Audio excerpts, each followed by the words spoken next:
Are you planning to trip to France from UK in 2025? Filing out your visa application online can be breezy if you follow these simple steps. Let's dive right in. First, head over to the France Visas website and use the Visa Wizard. These tools will help you determine if you need a visa based on your travel plans and what types you should apply for it. It also lists the necessary documents and fees you will need to prepare. Once you know you need a visa, create an account on France Visa portal.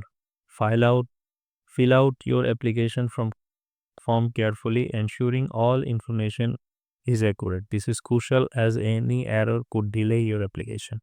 Prepare your supporting documents as listed by the Visa Wizard. Common requirements include proof of accommodation, travel itinerary, and financial means to support your stay.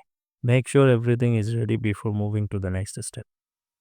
After completing the online application, submit it at your local visa center. Note that the French consulate has outsourced its process to, so be prepared to pay a service fee when booking your application. Finally, after submission, keep track of your application status through the France Visa portal. This will inform you when your passport will be ready for collection and any additional steps needed before your tips. And there you have it. By following these five straightforward steps, you can efficiently fill out your France visa application online from UK. Remember to start early to avoid any last minute rushes. If you found this tutorial helpful, don't forget to like and subscribe for more travel tips. Safe travels.